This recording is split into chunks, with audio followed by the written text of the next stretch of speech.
കാനഡയിലെ സ്കൂളിൽ നടന്ന വെടിവയ്പിൽ 10 മരണം. ബ്രിട്ടീഷ് കൊളംബിയയിലെ ടെംപ്ലർ റിഡ്ജ് സ്കൂളിലാണ് ആക്രമണം. സംഭവത്തിന് ശേഷം അക്രമി സ്വയം വെടിവെച്ച് മരിച്ചതായും കണ്ടെത്തി. വിവരങ്ങളുമായി ഇന്റർനാഷണൽ ഡെസ്കിൽ നിന്നും ഐസൻ ജോസ് ചേരുകയാണ്. ഐസൻ, ഏറെ ദാരുണമായ സംഭവം. സ്കൂളിലാണ് വെടിവയ്പ് നടന്നത്. കുട്ടികളാണോ ഈ മരിച്ചവരിൽ അധികവും? ഈ പ്രകോപനത്തിന് കാരണം എന്താണ് അന്വേഷണത്തിൽ മനസ്സിലാകുന്നത്? സുരേഷ്, ബ്രിട്ടീഷ് കൊളംബിയയിലെ Templer Ridge school higher secondary സ്കൂളിലാണ് ഈ ആക്രമണം നടന്നത്. അതായത് വെടിയുതിർക്കുകയായിരുന്നു. ഒരു പ്രായപൂർത്തിയാവാത്ത ആളാണ് ഉതിർത്തത് എന്ന വിവരമാണ് പുറത്തു വരുന്നത്. ഇയാൾ തന്നെ സ്വയം വെടിവെച്ച് മരിച്ചു എന്ന റിപ്പോർട്ടുകളും പുറത്തു വരുന്നുണ്ട്. നേരത്തെ സുരേഷ് ചോദിച്ച അതേ ചോദ്യം തന്നെ മാധ്യമപ്രവർത്തകർ ഇതിൽ മുഴുവനും കുട്ടികളാണ് ഉൾപ്പെട്ടിട്ടുള്ളത് എന്ന ചോദ്യത്തിന് കൃത്യമായൊരു മറുപടി, അല്ലെങ്കിൽ അത്തരത്തിൽ കുട്ടികളാണ് എന്നതോ ഒരു സ്ഥിരീകരിക്കുന്നൊരു നീക്കം കാനഡയിലെ പോലീസിൻ്റെ ഭാഗത്തു നിന്ന് ഉണ്ടായിട്ടില്ല എന്നതാണ് മനസ്സിലാക്കാൻ സാധിക്കുന്നത്. 6 പേർ സംഭവസ്ഥലത്ത് തന്നെ മരിക്കുകയും 7ാമത് ഒരാൾ കൊണ്ടുപോകുന്നതിനിടെ മരിക്കുകയും ചെയ്തു. ഈ സംഭവവുമായി ബന്ധപ്പെട്ട് മറ്റൊരിടത്താണ് മറ്റു 2 മൃതദേഹങ്ങൾ കണ്ടെത്തിയിരിക്കുന്നത്. അതും സമാന രീതിയിലൊരു ആക്രമണമാണ് എന്നാണ് പോലീസ് വിശദീകരിക്കുകയും ചെയ്യുന്നത്.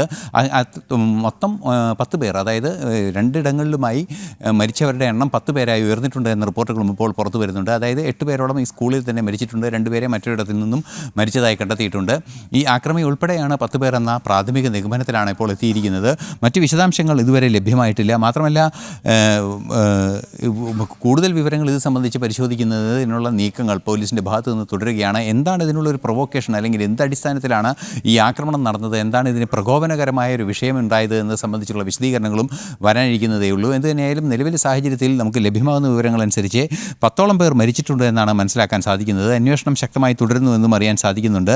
മാത്രമല്ല, ഉത്തരവാദിത്തപ്പെട്ട പദവിയിലിരിക്കുന്ന പിയറി പോളിവർ ഉൾപ്പെടെ കനഡിയൻ പ്രതിപക്ഷ നേതാവ് ഉൾപ്പെടെ ഇക്കാര്യത്തിൽ അനുശോചനം രേഖപ്പെടുത്തി രംഗത്തെത്തുകയും ഏറ്റവും ദുരന്തമായി മാറിയ ഒരു വിഷയം അല്ലെങ്കിൽ ഒരു ആക്രമണം, ഏറ്റവും കടുത്ത ഹൃദയമുള്ളവർക്ക് മാത്രം ചെയ്യാൻ കഴിയുന്ന ഒരു ആക്രമണം എന്ന രീതിയിലുള്ള പ്രതികരണങ്ങളാണ് ഇപ്പോൾ വരുന്നത്. നിലവിൽ നമുക്ക് ലഭ്യമാകുന്ന വിവരങ്ങൾ അനുസരിച്ച് 10ഓളം പേർ മരിച്ചിരിക്കുന്നു.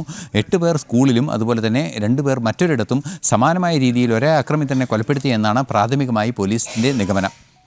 ശരി, ഇന്റർനാഷണൽ ഡെസ്കിൽ നിന്നും ഐസൻ ജോസ് ആണ് വിശദാംശങ്ങൾ നൽകിയത്.